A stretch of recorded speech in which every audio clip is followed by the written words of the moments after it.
बहुत स्वागत। आप देख रहे हैं कहानी कुर्सी की व्यूज। मैं सौरभ आपके साथ, हमारे मेहमान हर्षवर्धन त्रिपाठी जी, विजय त्रिवेदी जी, विनोद अग्निहोत्री जी, समीर चौगांवकर जी। आइए बात करते हैं अब कुछ राजनीति की। प्रधानमंत्री नरेंद्र मोदी आज बिहार के दौरे पर होंगे अब से थोड़ी देर में, और बिहार के मुस्लिम बहुल सीमांचल एरिया का वो आज दौरा करेंगे।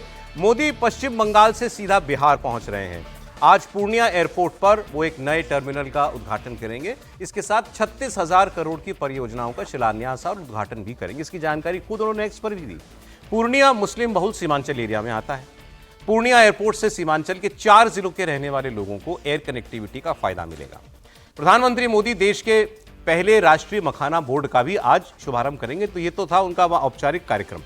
अब उनके जाने से हो क्या रहा है राजनीति में। मोदी एक मुस्लिम बहुल सेक्शन में जा रहे हैं बिहार के, तो वहां पर सबसे ज्यादा टेंशन जो MY समीकरण वाले हैं उनको है। ये है तेजस्वी यादव का, जो मुस्लिम वोट पर जिनकी राजनीति टिकी हुई है। तेजस्वी यादव ने मोदी के दौरे पर सवाल उठाया और कहा कि प्रधानमंत्री जुमलों की बरसात करके चले जाते हैं। लोगों की तरक्की, बिहार की तरक्की, गरीब के बारे में बात नहीं करेंगे, पढ़ाई, दवाई, कमाई, सिंचाई के बारे में बात नहीं करेंगे। हम तो उम्मीद करते हैं कि प्रधानमंत्री जी पूर्णिया आ रहे हैं तो वहाँ के मेडिकल कॉलेज भी चले जाएं और साथ में हमारे चाचा को भी लेके चले जाएं, स्थिति जान जाएंगे क्या है। तेजस्वी यादव से लेकर विरोधी मोदी के दौरे पर सवाल उठा रहे हैं तो केंद्रीय मंत्री चिराग पासवान ने पलटवार भी किया। उन्होंने कहा कि विपक्ष को बिहार में विकास नहीं दिखता, इन्हें सिर्फ वोट बैंक नजर आता है। आपको बिहार में होता विकास नहीं दिख रहा। आज जहां पटना के एयरपोर्ट के बाद पूर्णिया के एयरपोर्ट का उद्घाटन प्रधानमंत्री जी के द्वारा किया जा रहा है, बिहार में 2 एम्स दिए गए हैं। एक के बाद एक प्रधानमंत्री जी का ये 10वां 11वां संभवतः ये उनका दौरा है। जितनी बार प्रधानमंत्री जी आए उतनी बार हजारों करोड़ की राशि की परियोजनाओं को बिहार के लिए समर्पित करके गए। और अब तो बात सिर्फ शिलान्यास तक नहीं है, उद्घाटन भी कई ऐसी परियोजनाओं का प्रधानमंत्री जी के द्वारा किया जा चुका है। मैं मानता हूं विकसित बिहार बनाने के जिस संकल्प के साथ हम लोग आगे बढ़ रहे हैं, उस संकल्प, उस मुहिम का मजबूती से नेतृत्व प्रधानमंत्री जी के द्वारा किया जा रहा है। और डबल इंजन की सरकार का लाभ अब बिहार और बिहारियों को दिखने लगा है। ऐसे में विपक्ष को जो कहना है, गाली गलौज करना है, चोर चोरी जैसे शब्दों का इस्तेमाल करना है, माताओं बहनों को अपमानित करने का काम करना है, या विकास को छोड़कर क्षेत्रवाद की राजनीति करनी है, ये विपक्ष को मुबारक हो। हम लोग जिस लक्ष्य के साथ आगे बढ़ रहे हैं उस लक्ष्य पे बिना भटके, बिना डिगे हम लोग आगे बढ़ने का कार्य कर रहे हैं। तो अभी आपकी स्क्रीन पर देखिए, ये वोट का गणित है। इससे सब कुछ आपको समझ में आ जाएगा और बयान क्यों आ रहे हैं वो भी। सीमांचल में महागठबंधन को 2020 के चुनाव में 10 सीट मिली, एनडीए को 9। अब AIMM वहां पर एक बड़ा प्लेयर बन गया, 5 सीट, तो उसको भी आप ऑपोजिशन में जोड़िए तो ये हो जाता है आंकड़ा 15-9। ये एक ट्रिकी एरिया है एनडीए के लिए, जेडीयू और बीजेपी के लिए, सीमांचल। अब वहां पर जाना, प्रधानमंत्री का कार्यक्रमों में वहां उनकी शिरकत और विकास की परियोजनाओं का शिलान्यास और उद्घाटन उनका करना, वोट में कितना बदलता है सवाल। भाई वोट तो चाहे जहीं कोई भी इलाका हो, वोट तो चाहिए ही। मोदी जी की पार्टी को भी वोट चाहिए। त्रिपाठी जी? नहीं, निश्चित तौर पर चाहिए। और वहाँ पर पिछले कुछ समय में जिसको बार बार कहा जाता है कि सीमांचल के इलाके पर विकास की वो जो गंगा है वो नहीं पहुँचती है, ये आरोप भी लगता है कि भारतीय जनता पार्टी की सरकार में उस इलाके में कम विकास होता है जहाँ पर मुस्लिम आबादी या कहें कि उनके पक्ष के वोटर नहीं रहते। नरेंद्र मोदी ने इस फिनोमिना को बदला है। अगर आप इसको देखें तो अलग अलग देखें तो हर जगह पर ये होता हुआ दिखता है। विधानसभा में भी और लोकसभा में भी पिछड़ी हुई है निश्चित तौर बीजेपी। और इसीलिए जब हम ये कहते हैं कि क्या राजनीति विकास की होनी चाहिए या राजनीति जो दूसरे सामाजिक समीकरण उनकी होनी चाहिए, तो सामाजिक समीकरण आप साधिए, वो बहुत जरूरी है। लेकिन विकास की राजनीति में तो सबकी हिस्सेदारी होती है, उसमें तो किसी के वोटर को मिलेगा, किसी के वोटर को नहीं मिलेगा, ऐसा नहीं हुआ। और पूर्णिया जा रहे हैं प्रधानमंत्री, पूर्णिया पप्पू यादव का इलाका, तो आज वो भी पप्पू यादव जी भी जो ढेर सारी विकास की परियोजनाओं का शिलान्यास और लोकार्पण हो रहा है, तो उस पर वो भी मंच पर होंगे। तो सवाल यह है कि क्या इस राजनीति के जरिए भारतीय जनता पार्टी इस क्षेत्र में भी कुछ हासिल कर पाएगी। और देखिए अभी जो इसके पहले जो लगातार back to back series of जो दौरे चल रहे हैं पीएम के, तो मेघालय, मिजोरम, मणिपुर, असम, बंगाल, बिहार, तो ये जो पूरा चेन आप देखिए तो उन क्षेत्रों में जहां नहीं था, जैसे आरोप भी लगा कि अरे वहां तो प्रधानमंत्री चले गए, वो प्रोजेक्ट के लिए चले गए, वरना मणिपुर नहीं जाते। तो इसका मतलब वो विकास परियोजनाओं को लेकर जा रहे हैं। तो आप मणिपुर से लेकर पूर्णिया तक अगर देखें तो मैसेजिंग बड़ी क्लियर है प्रधानमंत्री के लिए, जो विकसित भारत 2047 है, और उसमें जाहिर है फिर वोट जुड़ता है, मतदाता जुड़ते हैं और सीट आती है। आपने बात की तो मेरे दिमाग में बात आ गई कि मतलब ये मुझे एक बात दिखी, मतलब लगा कि ये बात करने लायक है। 75 साल का इंसान, आप पिछले कुछ दिनों के दौरे निकाल के देख लीजिए, कभी बंगाल, कभी बिहार, कभी आसाम, कभी मणिपुर, कभी बाढ़ प्रभावित इलाकों का दौरा कर रहे हैं, कभी पंजाब जा रहे हैं, कभी कहीं जा रहे हैं, कहीं जा रहे हैं, चाइना, चीन, मतलब जबरदस्त एक्टिविटी है, जबरदस्त एक्टिविटी है। अब मैं आपको बताऊंगा, राहुल गांधी अभी पंजाब गए तो उस पर क्या राजनीति हो रही है, लेकिन सर पहले जरा सीमांचल की बात कर लें। सीमांचल में मोदी जी का जाना महत्वपूर्ण है, और वोट मिलते हैं कि नहीं मिलते, मैं तो इससे सहमत भी नहीं होता कि भाई नहीं वोट मिल रहे तो हम काम नहीं करेंगे, ऐसा नहीं है। और आप देखिए ना, ऐसा 24 के चुनाव के बाद कुछ एक लोगों ने कहा था, लोगों ने कहा था, बीजेपी के इसलिए- सांसदों ने भी कहा था, जी, बिहार के ही थे वो, बिहार के ही हैं, बड़े सांसद हैं वो, हाँ, उन्होंने कहा था वोट नहीं देते तो क्या काम कर रहे हैं। लेकिन जैसे अररिया की सीट को देखा, आप पिछली बार अररिया बीजेपी ने जीती है, वहां भी 50% मुस्लिम आबादी है, तो ऐसा नहीं है ना कि बदल नहीं सकती तस्वीर, बदलती है, धीरे धीरे मुस्लिम मेजोरिटी एरियाज में बीजेपी जीतती है। भाई वो जीत गए थे, शाहनवाज जी कौन सी सीट जीते थे? भागलपुर जीते, कटिहार जीते हैं। तो इसलिए अपनी एक्सरसाइज पूरे करते रहना चाहिए और उस पर काम होना मैं समझता हूँ अच्छा है। और इस छवि को बार बार तोड़ना चाहिए कि भाई प्रधानमंत्री वहाँ नहीं जाते जहाँ मुस्लिम आबादी का बाहुल्य है या मेजोरिटी वाली चीज़ है, और सरकार अपना काम कर रही है। मुझे लगता है कि इस पर रहना चाहिए किसी भी सरकार को, और प्रधानमंत्री जी लगातार इस पर काम भी कर रहे हैं। और आपने जो कहा कि मणिपुर, मिजोरम, पश्चिम बंगाल, तो ये बात तो हम रोजाना ही करते कि भाई जो राउंड द क्लॉक पॉलिटिक्स या काम में लगा रहता हो, उसके कंपटीशन आप कैसे करेंगे आराम से करके, मतलब तुरंत एक दौरा किया फिर विश्राम करते हैं। वो अभी आते हैं सर उस पर एक, लेकिन ये चुनावी बात कर रहे हैं तो इसमें एनडीए के लिए जरा अब जो घटक दल है वो थोड़ी टेंशन बढ़ा रहे हैं। हम पार्टी के मंत्री लीडर और केंद्रीय मंत्री जीतन राम मांझी ने अब 15 सीटों की डिमांड कर दी और उन्होंने कहा कि अगर हमको 15 सीट नहीं मिलती है तो फिर हम 100 सीट पर अकेले भी चुनाव लड़ सकते हैं। देखिए, वैसा कोई टारगेट नहीं पीछा है, लेकिन सही है कि करो और मरो की बात हम लोग कर रहे हैं, इसीलिए कि 10 पे 10 हो गए मेरे पार्टी निर्माण का, और अभी तक हम पर निबंधित पार्टी का कलंक लगा हुआ है। और निबंधित पार्टी होने के चलते हम लोग जो मुख्यमंत्री काल में जो काम किया था उसको प्रभावी ढंग से हम लोग जनता में, समाज, पार्लियामेंट में या असेंबली में नहीं कह रहे हैं। वैसी परिस्थिति में हमको मान्यता प्राप्त होना बड़ी जरूरी है। इसलिए इस बार हम एनडीए के लोगों से जरूर निहोरा करेंगे, बहुत आर्ग्यू करेंगे कि ऐसा सीट दीजिए ताकि हमको विधानसभा में जो मान्यता प्राप्त होने लायक सीट आ जाए। बस यही हम लोग का जो ये बात कह रहे हैं दरअसल एक्चुअली इन्होंने अपना एक कष्ट बताया कि हम जो है रजिस्टर वो नहीं है, मान्यता प्राप्त राज्य का राजनीतिक दल नहीं है।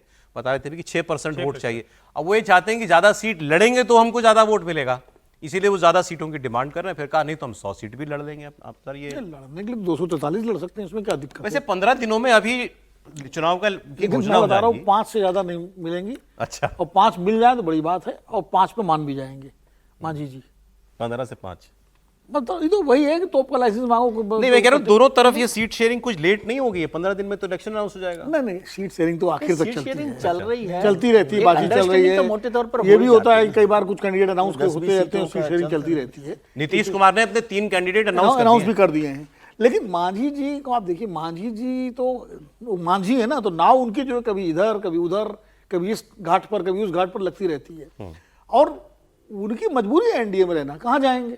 ठीक है, तो इसलिए क्या उधर महागठबंधन को मिल जाएंगी 15 सीटें, वहाँ 15 सीटें नहीं मिलेंगी। और यहाँ केंद्रीय मंत्री बने वो हुए भी हैं, फंसे हुए बेटा हैं। मंत्री है। उनके तो इस बार 2 नई पार्टियां पार्टनर बन गई हैं। उनके और प्रॉब्लम है सीट बांटने की। दूसरा मांझी जी केंद्रीय मंत्री हैं, एमएसएमई के मंत्री हैं, उधर बेटा मंत्री है वहाँ पर, तो इसलिए वो ये सब प्रेशर टैक्टिक्स है, और उसी के तहत इस तरह बयान दिए जाते हैं। अब चलिए जो बात छेड़ दी थी विजय जी ने उसको पूरा कर लेते हैं। प्रधानमंत्री मोदी के दौरे के ठीक 5 दिन बाद राहुल गांधी पंजाब पहुंचे। मतलब मोदी जी 5 दिन पहले जा चुके हैं, राहुल गांधी आज पंजाब में हैं।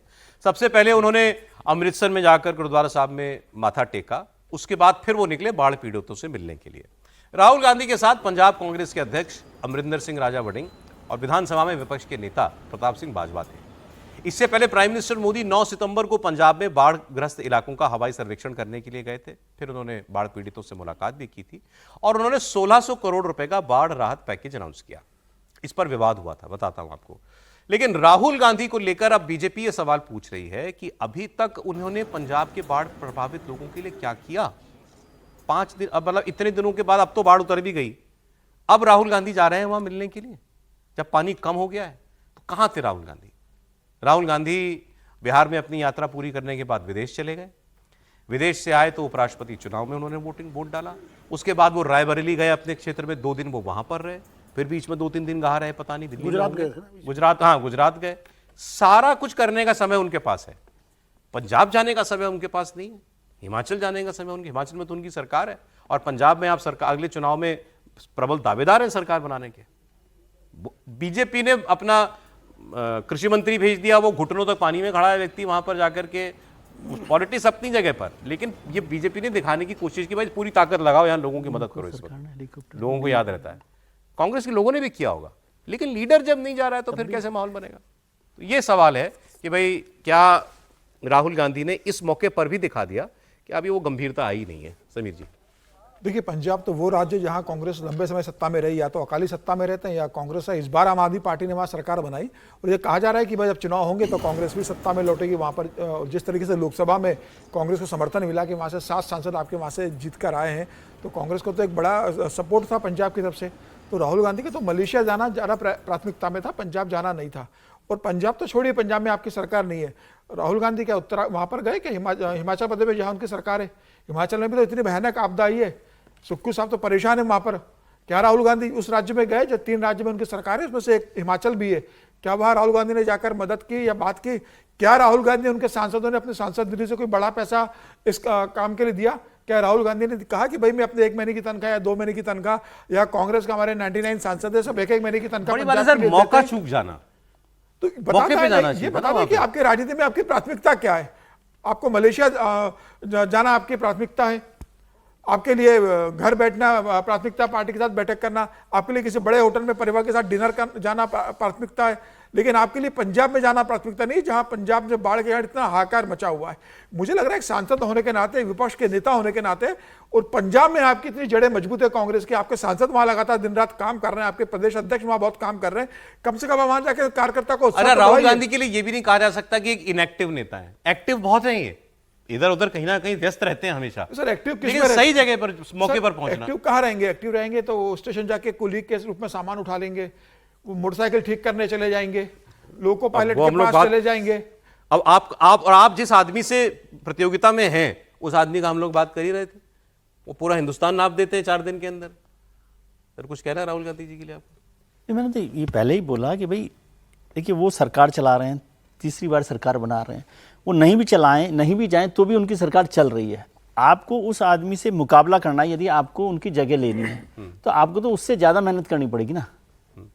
क्या आप उस मुकाबले की, देखिए पैसा और वो सब व्यवस्था तो अब सरकार रहती है तो वो 1600 करोड़ भी दे सकते हैं, जो भी है उसमें तो सरकार का पैसा, वो तो अलग इशू है। 20,000 करोड़, हाँ वो ठीक है, लेकिन उसको वो अलग इशू है। लेकिन राहुल गांधी को आपने जो बात कही ना कि सही समय पर सही जगह होना, वो ज़्यादा महत्वपूर्ण है। और ये कहना कि राहुल जी एक्टिव नहीं रहते, वो एक्टिव हैं, अलग अलग, और एक अलग अलग तरीका होता है, वो लोगों से मिलना का भी एक कनेक्ट है।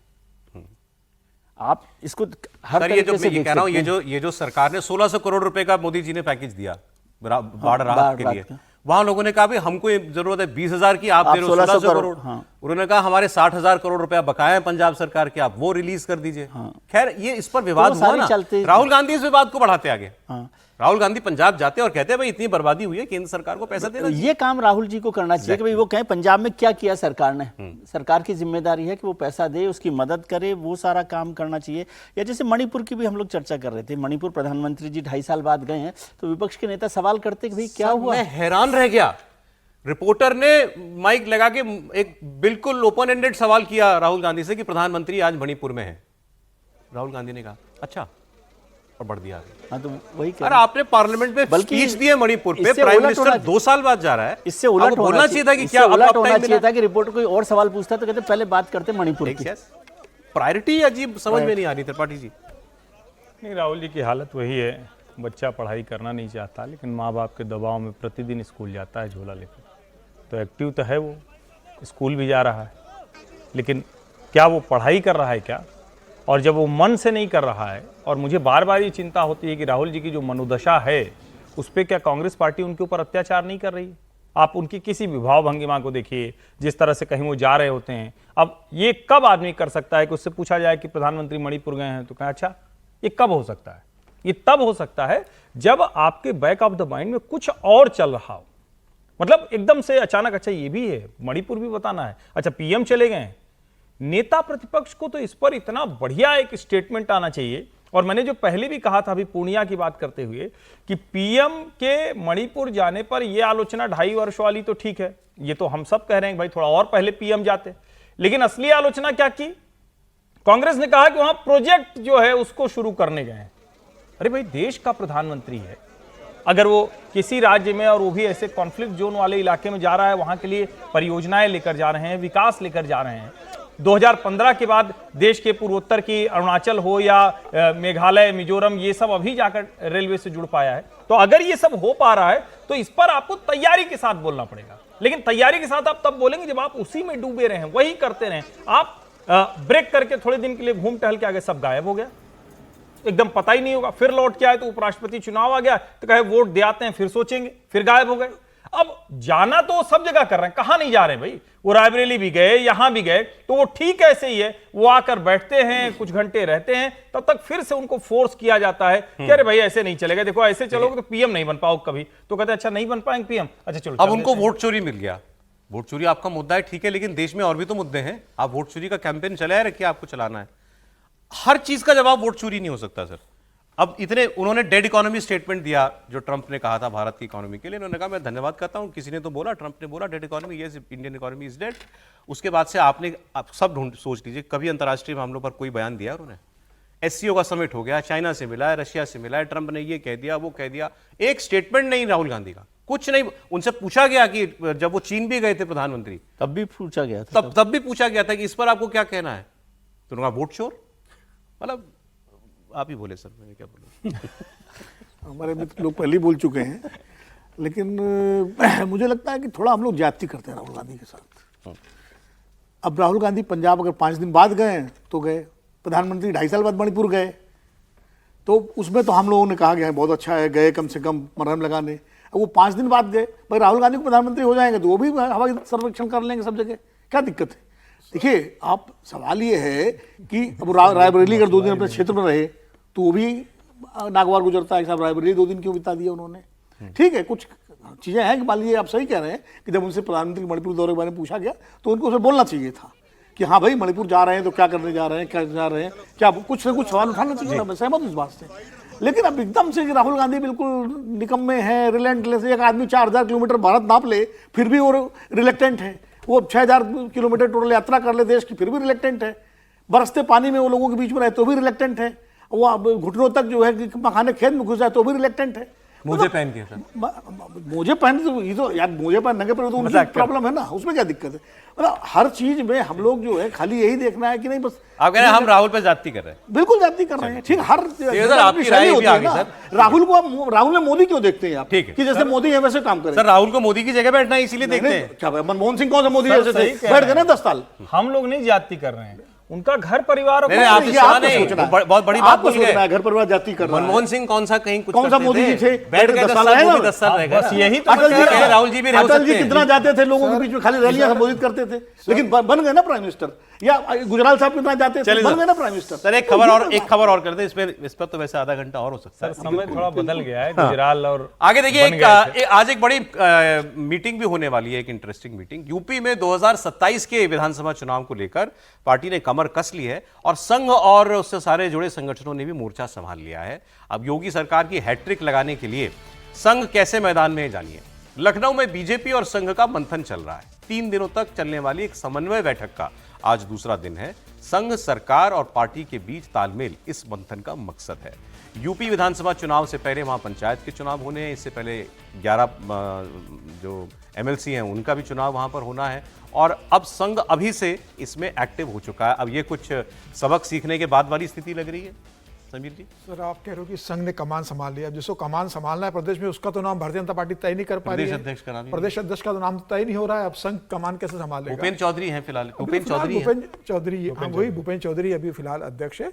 मुझे लग रहा है कि अभी जो बैठक हो रही है ये तमाम चीजों को लेकर बैठकें हो रही होंगी इसके अंदर, सिर्फ 2027 के चुनाव की नहीं, उसके पहले के लेकर जो लगातार जो जिसे उत्पन्न हो रही थी, जैसे अभी जो 4 सहयोगी दल जो है, जो पिछड़ा जाति की राजनीति करते हैं, दिल्ली में जिस तरीके से सम्मेलन निषाद और वो बाकी बिल्कुल वो पार्टियां। सब लोग बैठे थे, उसके लेकर हुआ जिस तरीके से अभी एबीवी के छात्रों के ऊपर जो मतलब लाठीचार्ज हुआ था, वो मुद्दा भी संघ इस बैठक के अंदर उठाएगा। जिस तरीके से राजपूत समुदाय के लोगों ने एक बैठक की थी, विधायकों ने 40, वो मामला भी इसमें उठने वाला है।